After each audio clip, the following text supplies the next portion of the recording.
Perfect.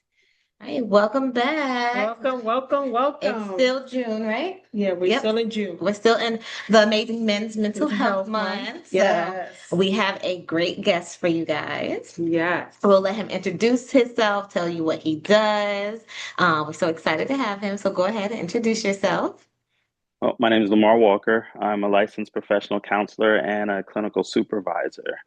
So I work with adults, couples dealing with depression, anxiety, interpersonal skills, goal setting, just about anything that has to do with mental health, except for active addiction. And I don't work with children anymore, or adolescents because my practice, I have a private practice, so my practice is virtual. So I tend to work with older individuals because the adolescents, trying to get them virtually a lot of times is, they'll turn off their screen or they'll be preoccupied. So yeah, I've switched to working with adults, some of them 18 and up. So yeah, that's what I do. Okay. So the adolescents will play Roblox while you're on the screen. Yes, and to be honest, a lot of the issues are more family based. And so, Mhm. when the parents bring them to you, they're like, "Oh, fix them." I'm like, we might need to. I might need to talk to you a little bit and see what really happened to get it to this point." So, yeah, it's a lot of family dynamics and systems when it comes to adolescents that are at play. At least with the adults, um, we can kind of process it and work through it, and kind of engage that in a different way. Yeah. Okay. Yeah. And what inspired you to take this journey to becoming a mental health therapist? Let's see. Ooh, do you want the abridged version or you want the long version? I don't know. So, I guess it's just what do they say? Happenstance. And Hmm. so it wasn't. I didn't say, "Ooh, I want to become a therapist." It was. Um, I don't know how far back I want to go. High school, I wasn't very good in high school. I was kind of a knucklehead. So when I went to college, I didn't want to be in the undecided line because I went to Clark. I graduated from Clark with my undergrad degree. Oh, nice. Thank you. So I picked psychology because psychology was the only class in high school I really passed. Everything else was like barely passing. Um, and yeah, so I went to Clark, got the bachelor's in psychology. After that, I did construction, I did retail, I did sales, I did just about every job you can think of for a while. And then a friend of mine introduced me into the mental health field. So this is back in '04. So I graduated in '01. So '04, I started working in the mental health field. I started doing support coordination for people with developmental disorders. Then I switched to residential for dual diagnosis. So people that were dealing with drugs and alcohol along with a mental health diagnosis. And while I was working there, I was just a tech on the floor and I was talking to the clients and listening to their stories. And my boss was like, "Yo, get back to work. You're not their therapist." I was like, "Well, how do I become their therapist?" She was like, "You got to go back to school for your master's." I was like, "All right, cool. I'll go back to school for my master's." So I ended up having to quit that job because they didn't want to work with my school schedule. But hey, found another job doing residential in a facility, treatment facility while I was working on my master's. I finished my master's. And even then, um, well, while working at the residential facility for adolescents, I would get called on to like de-escalate situations, or the patients would want to talk to me, but still not their therapist yet. Don't have finished with my master's. So, but after I graduated, I went ahead and started teaching. So I started teaching at West Georgia Tech for about 3 years in their psychology department. I left there, um, politics, things like that. Left there, and I was like, I wanted to have more control over my finances and control over who I saw when I saw them. So then I opened my practice. By that time, I had finished my license. So I finished fully licensed in 2014. And as soon as I finished with my license, I went ahead and opened the practice. But I still focused on, I worked at a mental health hospital in their outpatient program. So I did that for about 3 years. And then I worked at another hospital, while still doing my practice in the evening, seeing clients. The hospitals were a good point of referral source. So when patients would step down from outpatient, they needed a therapist, so they would come to me. So I just kind of built my caseload up from that. And yeah, I just been doing it for almost more than 15 years. Yeah, so yeah, I've been doing it for a while. People say that I'm good at it, and Yeah. so they keep coming They keep back. coming back. Yeah. Keep coming back. I get referrals like word of mouth. People just keep coming. So it's a thing. Now I help train other therapists to do what I do. So I have my clinical supervisory certificate. So I've helped other people work towards licensure. I'm in school now for my PhD in counseling, education, and supervision, which is all the things that I've been doing. So now I just want to put the doctorate behind it. Yeah. That's good. And you see men, women, just not children right now, you said, right? Yeah, men, women, couples, couples counseling. That's I've been doing that for a little while. That's interesting. Yeah, usually that those sessions I don't book two couple sessions in the same day because it takes a lot of energy. So, but I've had some good outcomes. I had some good Yeah. outcomes with the couples and helping them and working through communication and conflict resolution issues. Hmm. I've seen so people be like, "Oh, what's your niche?" Hmm. Um, but I like to keep it open because I've done community work for a number of years. So when you're working in the community, you never know what you're gonna get. Like it's like, hey, you're gonna have this person dealing with this today, and then tomorrow or the next couple of minutes. So I'm used to working with various different populations and various different symptoms. Plus, if I were to just work with one, specific demographic or one specific situation, after a while, it would take a toll for me. Like I've had it before where I've dealt with clients and that whole day everybody was struggling with depression. And then by the end of the day, I'm like, oh, I'm tired. Like I'm feeling depressed. Or I have a bunch of clients that are dealing with anxiety. And then by the end of the day, I'm like, oh my goodness, like gosh, I'm on edge. So I like to have it mixed up. A lot of people like to pigeonhole me to just work with men because being black male therapist. So I've had an influx over the last couple of years with men coming in on their own. Prior to that, it was, someone brought them there or someone said they have to come. So I've Hmm. had a bit of an influx with that. But my female clients, yeah, they love coming to me to get my perspective on things. I'm like, Hmm. yeah, I'll be like, I can't tell you to leave them, but this may not go along with the other goals that you have in play. And they'd be like, okay, Yeah. yeah. And so, So yeah. I know usually before you get to the next question, usually we always ask the question, we always ask men, why don't men go to therapy a lot? And hmm just by you saying it. So you're saying now you do see that change. Like you do see more men looking into therapy now, not just us pushing them into it. Into it, yeah. Yeah, it's been a pretty good increase over the last couple of years. I think with social media, I think with a lot of the stressors that a lot of men are facing, both through business and finances, politics, and just everything just going on around them, they're starting to realize, hey, you know what? I need help with this. Even in relationships when they're dealing with difficult relationships, like, hey, there's something that I need to do. So I'll get calls, and some of them are like, hey, I just need to do a spot check, just to make sure that I'm good, which I encourage. But yeah, it's been an influx.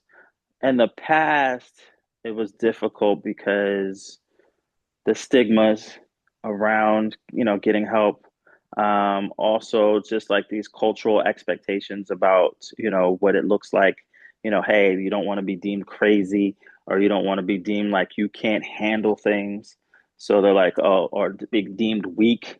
So a lot of men wouldn't Mhm. come in those situations.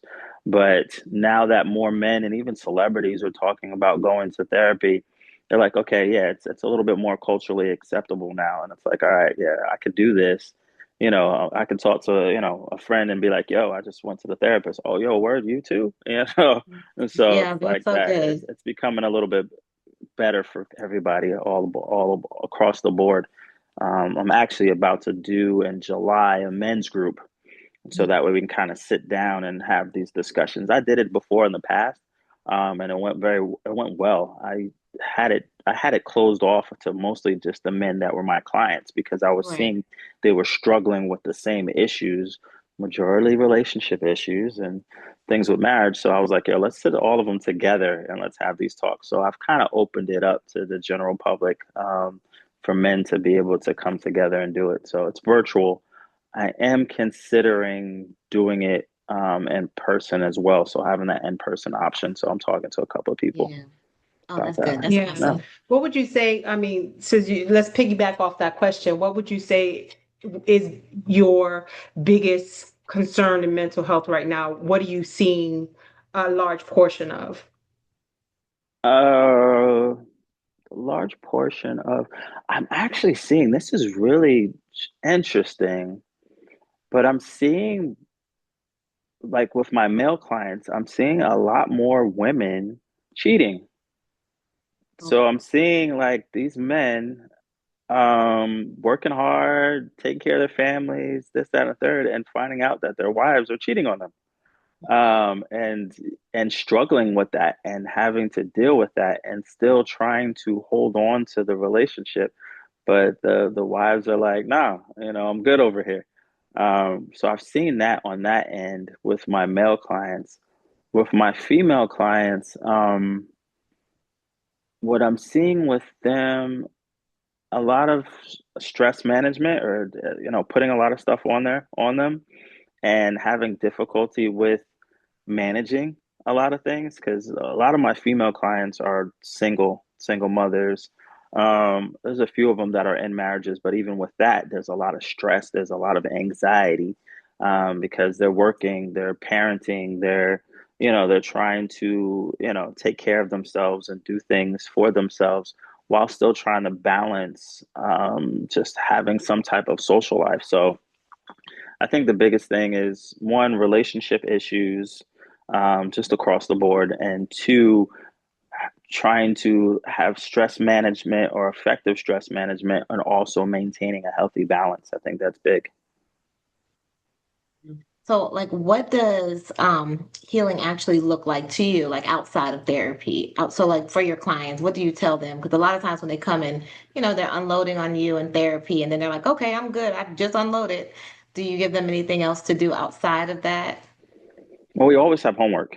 So I tell my clients, like, yeah, you're gonna have homework, and I'm very solution focused. I tell my clients, like, when they first come on, if you want the therapist that you're just going to be sitting there for hours, just like boohooing and complaining, I'm not that guy. I will Mm-hmm. listen. I'm a very good listener, and I'll open it up. Hey, what's going on? Exploring what's going on, talk about it. But at the end of the day, we're going to find a solution to whatever it is. Um, I don't give advice. I make suggestions. So I'll give you a suggestion because it's not so emotionally charged. And if you don't go with that suggestion, then we can find something else. We'll shift it up. But I always give homework, and actually, I'm coming out with a workbook as soon as Amazon clears it. But I was thinking about all of the coping skills and all the homework that I give my clients, and I was like, well, instead of sending them all of these worksheets and stuff and trying to explain the homework, let me just make a workbook that they can have. So I put it in Amazon, waiting for them to clear it so that way I can have it out there. But what I start with my clients is we start with goal setting. So they have a list of goals, and it's funny, we were just talking about goals prior to this. So they have a list of goals, but they make sure they have goals in all areas. So goals for family, goals for friends, goals, educational goals, um, work goals, physical goals, spiritual goals, mental health goals. So a lot of people come in and they're just focused on their mental health, but clearly there's some other area that is off balance, and we need to make sure that we have a balance within that. And we're focusing on all areas of ourselves so that way we can continue to progress. So we do goal assignments. So they work on their goals. And then after they have just general goals down, we work on creating SMART goals. So that's an action plan. So they know step by step, day by day, what they're going to do to to focus on and to better themselves and to make sure that there's a good balance. And then after we work on goals, we looked at values because sometimes we're not operating within our value system. So we need a reminder of what our values are. So we discuss values. Then after that, we do journaling, which is a good tool. So some of my clients are a little resistant at first, but once they see, hey, this journaling really helps, because with the journaling, we're monitoring things day in and day out. So when they come to me, they know where things started in the present and how it may have gotten there. So we're talking a little bit about triggers. We're talking about other coping skills, but the journaling is really a big tool that we do. It gives them an opportunity to download a lot of stuff prior to getting to me. And also like after they've met with me, because there may be still some things that they need to kind of sort out for themselves. We do journaling. We work on their thought process and trying to figure out like what thoughts may be hindering them from meeting their goals and break that down. After we work on their thought process, journaling, then then I get into underlying issues, and I have them write literally their story or their narrative, and we just kind of go through that and process it and talk about it. I don't have them do like, some things that when we think about therapy on TV, it's like, well, tell me about your mom, tell me about your relationship with your mom. Right. I don't want to get into that early. One, because we just met. Like for you to like, some people aren't comfortable going into all of that right Right. then and there. Mm-hmm. So we just met. I want to make sure that I've created a safe space and giving you some wins in the present. Um, then after I see that, hey, we're moving in a good traction, then we'll dig up some of the underlying stuff, things that you may not have dealt with. So we'll dig that up. And then after we do that, like we process it, we talk about it. We make sure that you have enough skills to stay present while we talk about it because it's bringing up a lot of things. And that's pretty much how my sessions go.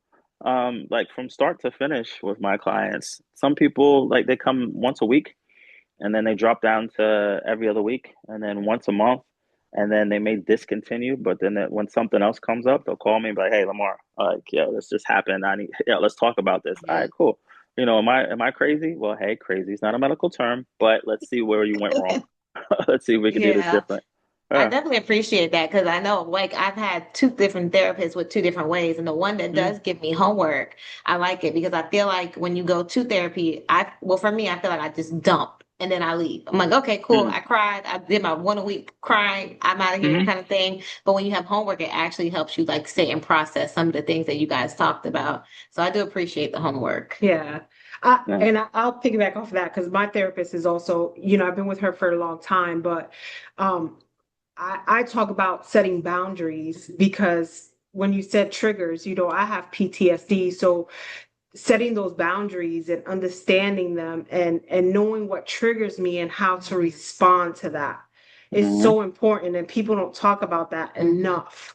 So No. how would you say you go ahead and set those you see other people how they struggle in setting those boundaries. How would Mm-hmm. you help them out with that? Well, we talk about just what's going on in the circumstances. So by the time we get to that point, I tend to know everybody in the family. I tend to know everybody by first Like name I know the that is truth. creating the problems or just circumstances. Well, also to be clear, when it comes to PTSD, sometimes it's the triggers aren't as noticeable because sometimes it could be small things. Well, what some Mhm. people would consider small, like if someone is, you know, yelling or something, it may trigger something else, something from a past experience. There may be certain smells, there may be certain sounds, there may be certain just conversations that will trigger them. So um, I always tell my clients it's important with people that you're close to expressing and explaining to them what's going on and explaining to them that, hey, excuse me, these situations are troublesome for me. These situations, these type of conversations, these type of sounds or smells.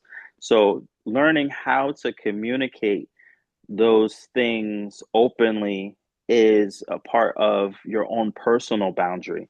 So you're saying, hey, I need to be able to express myself. I need to talk about what's going on. I need to be clear, and everyone else needs to understand what's going on with me.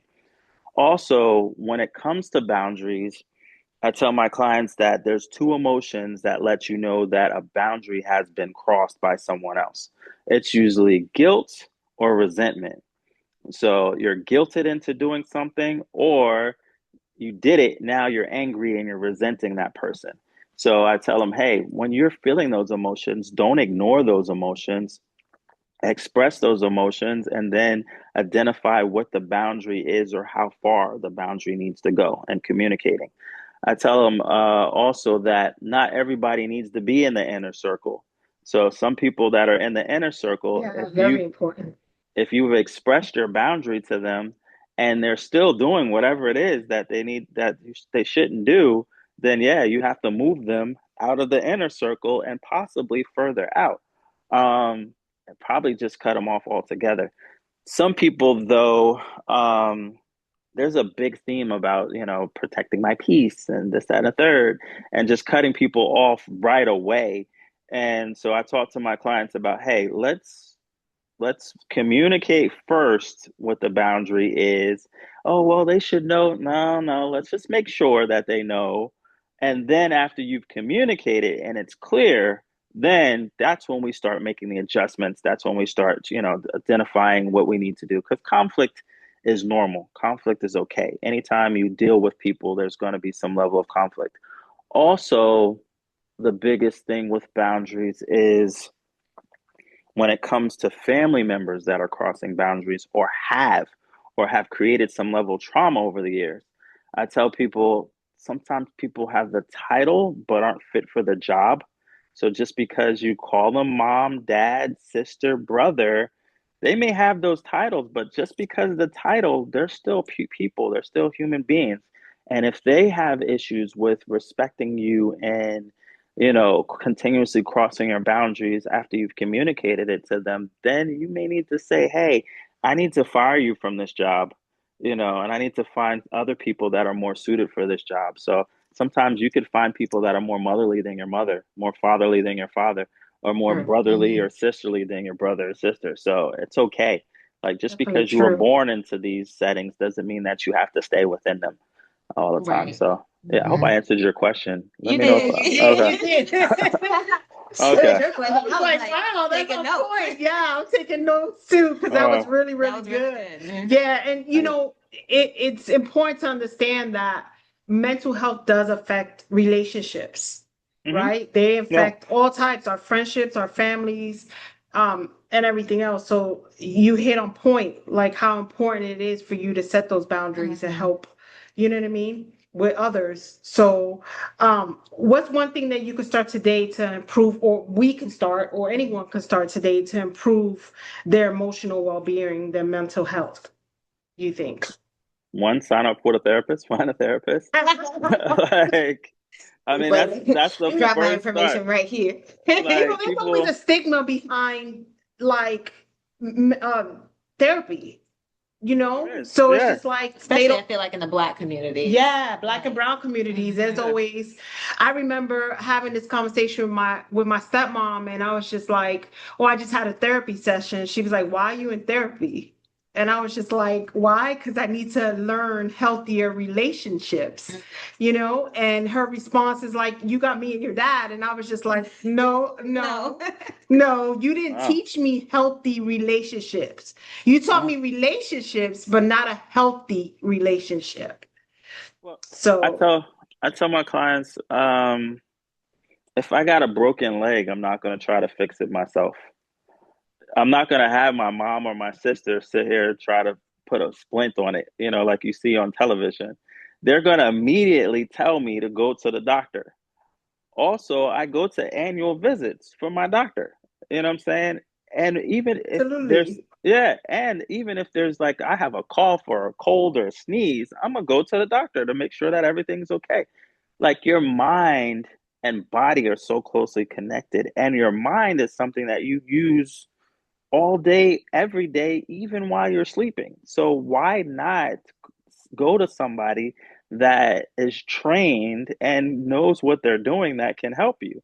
Um, and therapy itself is not, we people think that therapy is only part of other cultures, Caucasian cultures or whatever, that it's just for Caucasians or whatever. But if we think back historically, we've always had counselors, we've always had advisors. I tell my men, even King Solomon had advisors. Like, we had people to go to that were outside of the family. We had counselors, we had judges, we had people that would hear what it is that we have going on, and they would have a level of discernment to be able to help us work through it. So yeah, it's not new. But yeah, the first thing was definitely find a therapist. I mean, nowadays people are going on social media, they're finding these coaches, they're sending each other these reels, and they're going based off of the reel, and this is what we should do and shouldn't do. But and not to piggyback on anything, sometimes we have people that have no real degrees or licenses telling these people things that aren't accurate and not healthy. Um, and they're going with that because clearly they want some help, they want some direction. And it sounds a lot friendlier to say, hey, this is what I learned off of TikTok. This is what I learned off of IG. Or, Yeah. hey, I have a coach. Not to knock coaches, but when we hear the word coach, we think, hey, we played sports. Like, hey, a coach is okay. A counselor or a therapist, like, oh no, they're about to put you in a loony bin, or are you suicidal? Yeah. So, however, coaches can't do therapy. Therapists can do coaching. So it's at a certain point, things get a little bit murky when it comes to someone that is a coach or just does coaching. They can't help you process those deeper thoughts and feelings. All they can do is just, hey, get in a game. Get in a game, run the ball, you go this way, this, that, and third. They could give you a little direction, but they don't help you bring out and pull out some of the emotions and things that you definitely really need assistance with at times. Yeah. Um, but outside of getting a therapist, outside of, and hey, if you want to start with a coach, hey, by all means, start somewhere. A therapist, a coach, um, exercise is definitely important. So I tell my clients exercise is it increases the neurotransmitters in your brain that help decrease anxiety, that help decrease depression, that help increase your self-esteem. And if you're doing it enough and well enough, help get you out of that terrible relationship. You start looking good, they're gonna start looking at you like, Definitely. oh, okay. So exercise is definitely key. Um, Journaling. Journaling is definitely key. Writing down your thoughts, your feelings, and your emotions so you're aware of it. Most people are an automatic pilot, so they're not really aware of what they're thinking. They're just going and doing things. Um, Creating goals for yourself.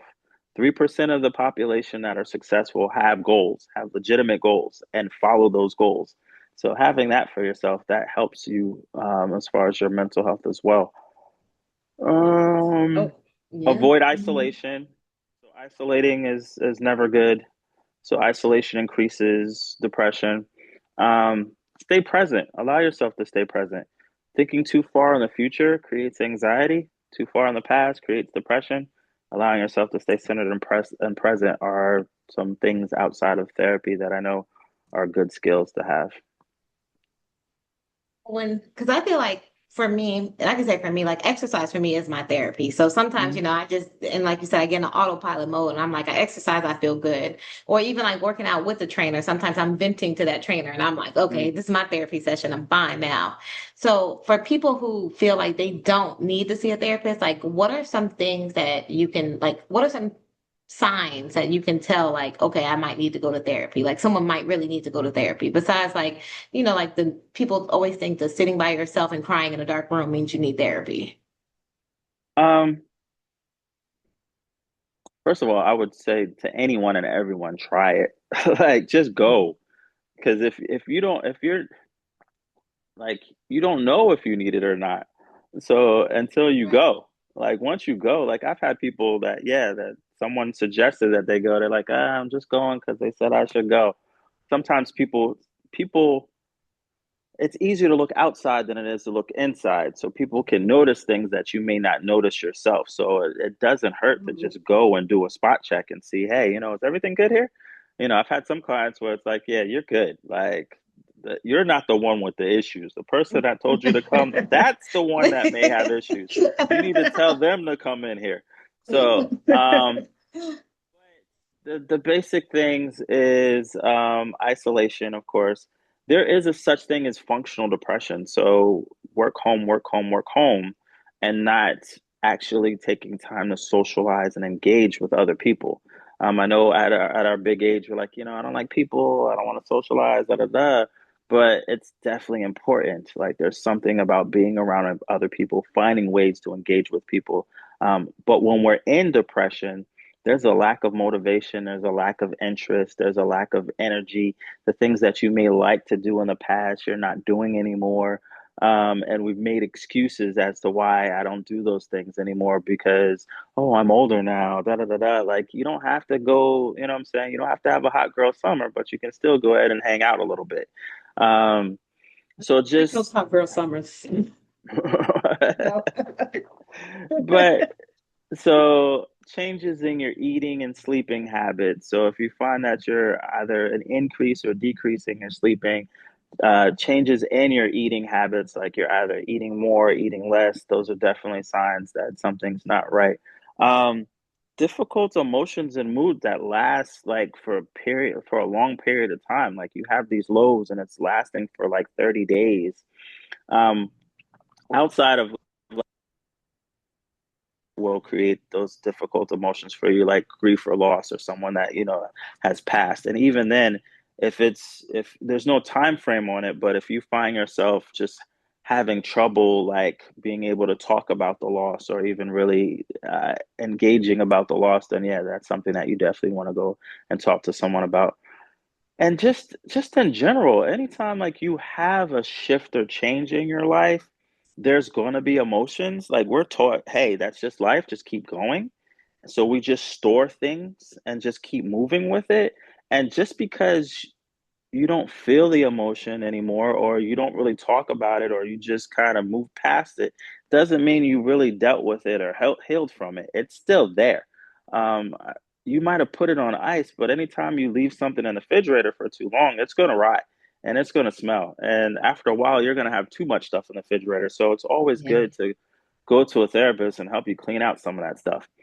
Even the things that we feel that are happy things have a level of loss with them. Like having Yeah. kids, like we'll focus on, oh yeah, oh it's great, I have a child now, but you losing time, you losing money, they breaking stuff, this, that, and the third. So those are things that we don't really think Patience. about and we don't even pay attention to.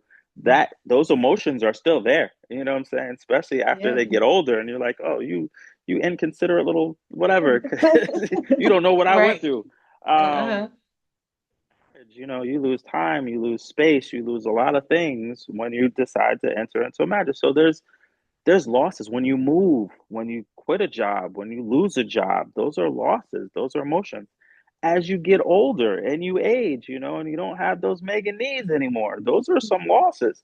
Like these are things that happen to us, different losses, different changes, and there's emotions behind it that we don't really deal with, that we just store. And then eventually it comes out. It comes out in our relationships, it comes out in our work, it comes out in how we just engage with others altogether. So yeah, I hope that answered the question. Yeah. No, yeah, it did. Thank Yeah, you. cool. Um, in this day, what do you think gives you some type of um for mental health? What gives Mhm. you some hope for mental health in this day and age? There's a lot more conversations about it. Like Hmm. it's everybody's talking about it. Like, and people like, what was it? I was out the other day. I was out at shoot pool. And it was in a like a bar setting or whatever. And I saw one of my clients, and I tell my clients, hey, if I see you, I'm not speaking. Unless you speak to me. Like I'm just I'm not saying anything. I don't know you because confidentiality is big. I have a whole license here. So I walked past, I glanced, saw her, kept walking, and then I walked past again to go to another area, and this one of her friends was like, "Hey, Lamar." Like, yeah, that's me. Hey, you're my friend's therapist. Like, I cannot deny or confirm that. And then my client was like, yeah, yeah, yeah, that's him. That's my therapist. I was like, oh, okay, well, hey, the cat's out of the bag. Yes, that is me. So have those conversations, I'll have clients because we're working virtual, whatever, the family would be like somebody else would be in the house, but hey, I'm on the phone with my therapist, like people are getting used to having these conversations. It's on social media, it's all over the place. It's not as taboo as it once was. Like everybody's like, yeah, it's okay. It's okay to have therapy. It's okay to talk to someone. It's okay to have these difficult emotions and not know what to do with them. So, yeah, it seems like it's picking up. It's picking up. It's got a good flow with it now. Let me ask you a question like to finding the right therapist because I think a lot of people just assume that I'm just going to be in therapy and this is my therapist and that's Hmm. it. I remember looking when I had a therapist, or I still have her, but when I was seeking for a therapist, I had found someone and I was just like, it just didn't seem right to me. Right. And then I was just like, okay, let me keep looking. And then it was just a good connection. So, what would you tell people to look for when they're looking for a therapist? Because that's also important. It's like you're doing an interview for with Hmm. them as well. Well, you just answered that question, but I'll go back. Like you just literally just, you kind of said it. But yes, having a good connection, feeling comfortable, feeling safe. I mean, there's going to be a little bit of unease. This is a total stranger. So I would give it like, one or two sessions, but trust your gut. Like if you're like, oh, this isn't gonna work, then by all means, just keep looking. Finding a good connection or a good fit or someone that is, like you just, hey, you could talk to them and it's not uncomfortable. Um, and it's like any professional, like, you sometimes you got to find the right medical doctor, because the one may not have a good bedside manner. Also when you're looking at the professionals, because like there's psychology today, there's all kinds of, you can just google therapists or whatever and they'll find them in your area or virtual whatever. Look at what their specialty is or look at what they do. Take time to get to know this person and like you said, interview them. Like, hey, how long you been doing this? Like, do you actually have a degree in this? Are you licensed in this? Like you don't want to just sit down with a stranger that you're not sure if they are able to truly help you with whatever it is. I do like when people call, like I used to have someone else answer the calls for me, but I would see that they'd be on my calendar, but they wouldn't show up. So now when people call, I pick up the phone. Hey, you know what I'm saying? And we'll talk. If I have enough time, like usually it's like, I can kind of talk someone or kind of gauge what's going on within like the first 5, 10 minutes. And then we're good. So have those conversations prior to say, hey, do they have a consultation? Or just, hey, if they don't, that first session, just kind of ask the questions that you need to know about, hey, is this person safe? Or is this person that I feel like I can connect with? But yeah, just, I think yeah, Yeah. that's probably the best thing. If it doesn't feel like it fits, then I quit. Like, and don't give up. Just because one didn't work, some people will be like, "Oh, I tried therapy and it just didn't work for me." Well, hey, you didn't have the right therapist. Like, so if that Yeah. one didn't work, then hey, try another Right. one. Until you find something that works well with you. I was actually on my with my client today. I've been working with them on and off for about since 2014 when I first opened up my practice, and they were saying that they were talking to their medical doctor, and they were talking about me and talking about therapy, and their medical doctor was shocked. They were like, "Oh, you go to a therapist?" And she was like, "Yeah, because this client is who in the beginning she was difficult, but she doesn't like people and she don't talk to people. She don't share her business with nobody. And if you ask the wrong questions at the wrong time, she gonna go off on you.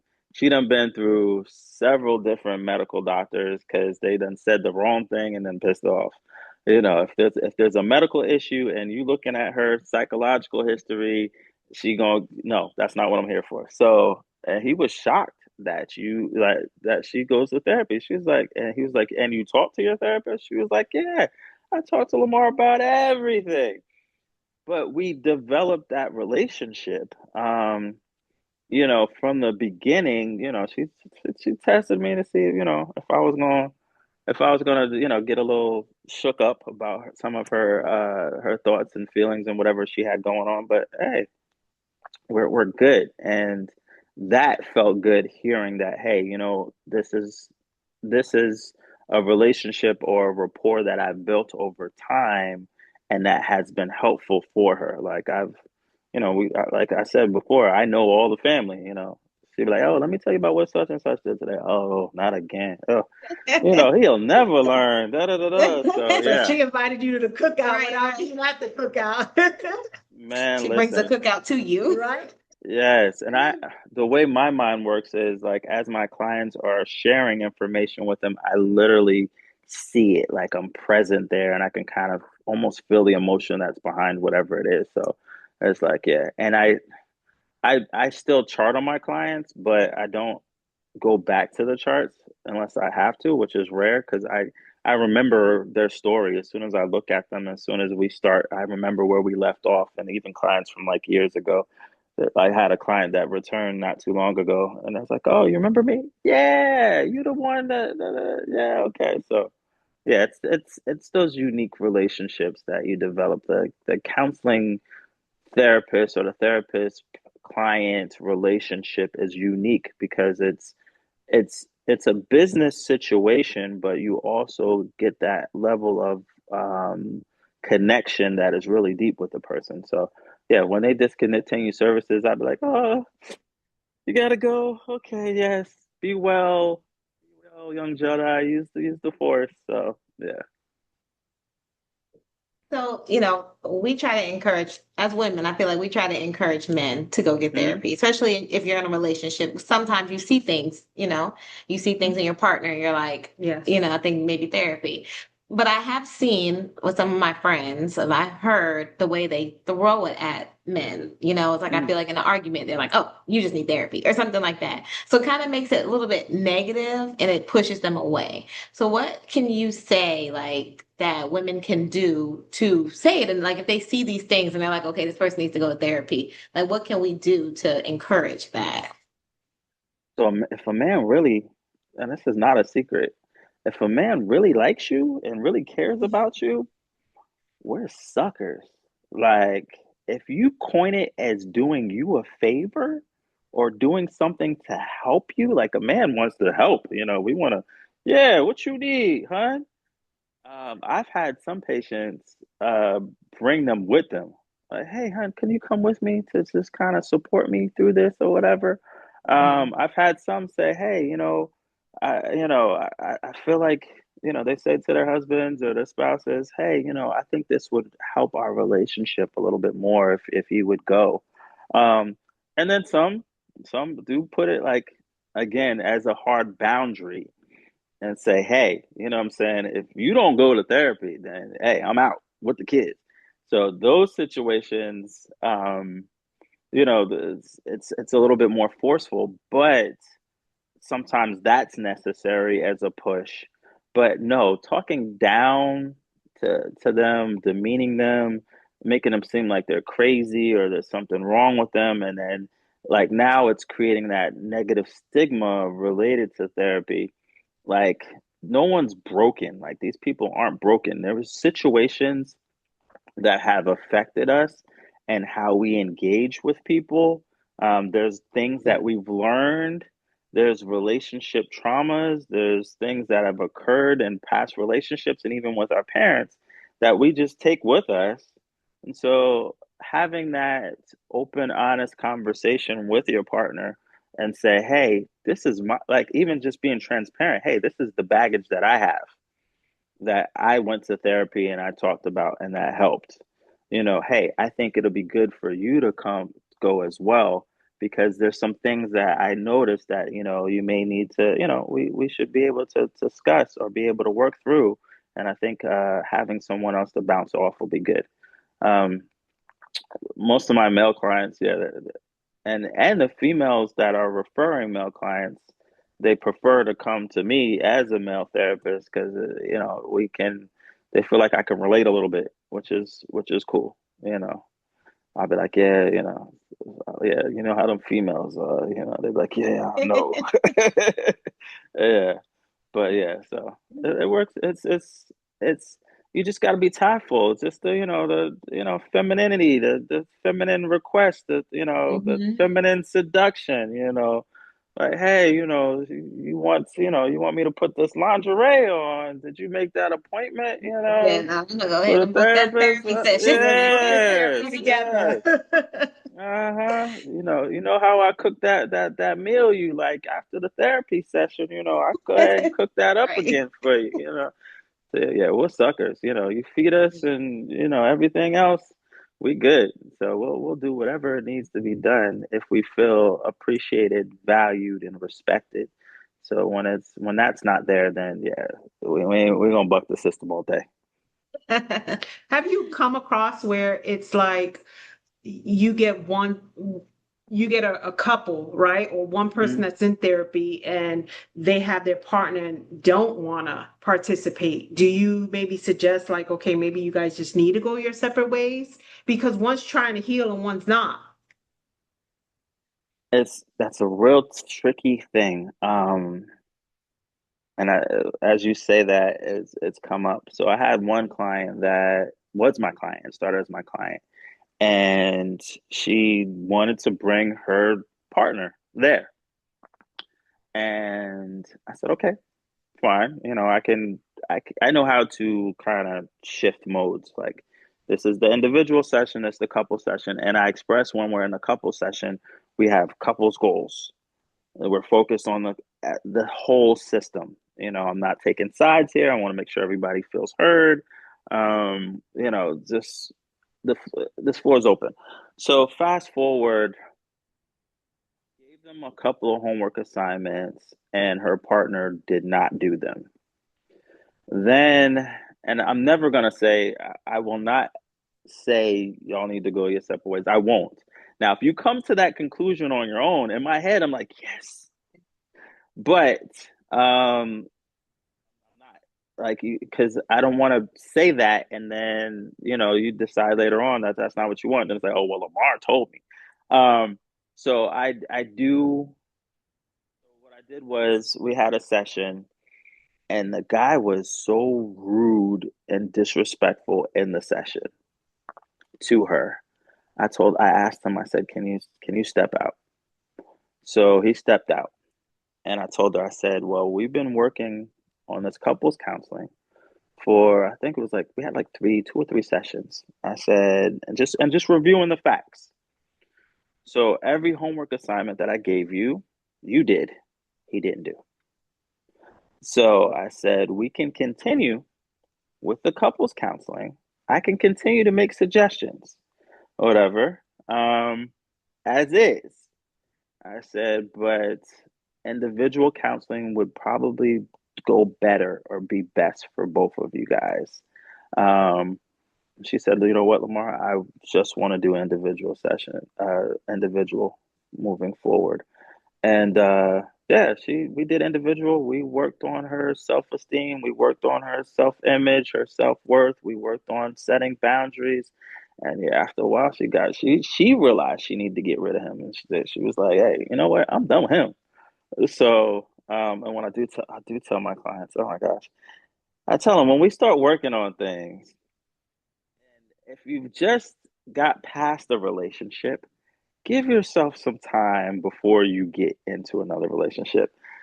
Only maybe 25% of my patients, of my clients listen to that, and they end up right in another relationship, and then we're back in counseling again, talking about how this one has similar to the last one or there's issues with that. I'm like, no, you need to take time to date yourself. But luckily with her, she did come back with another relationship, but she was like, Lamar, this one ain't serious. I'm just kind of having fun. I was like, all right, cool. They know you just having fun. I was like, yeah.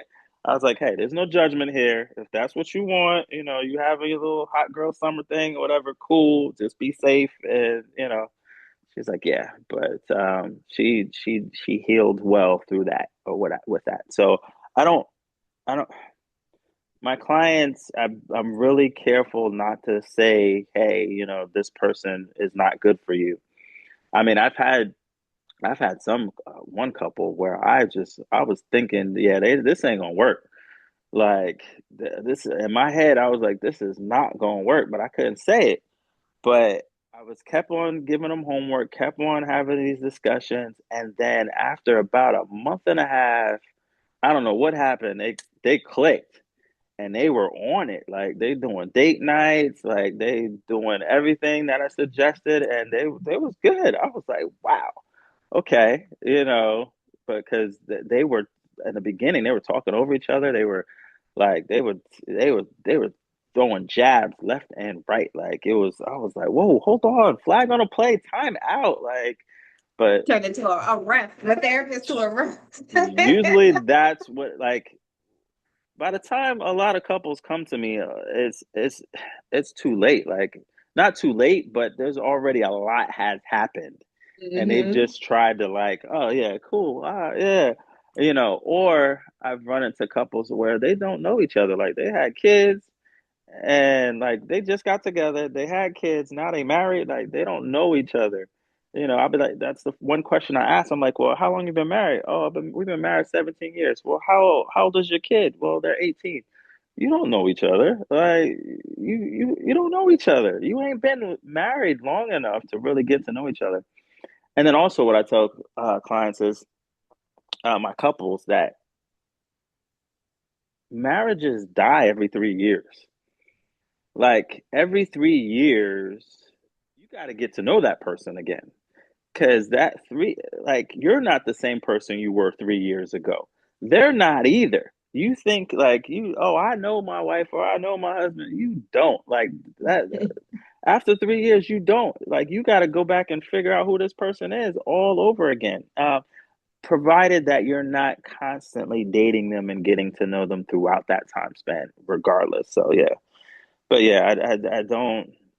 I'm really tactful with how I communicate whether or not a relationship is one that they need to remove themselves from. I think I said it before. I will say, hey, these are your goals, and according to your goals, some of these actions or some of these situations may not help you get to these goals. And they'd be like, "Oh yeah, yeah.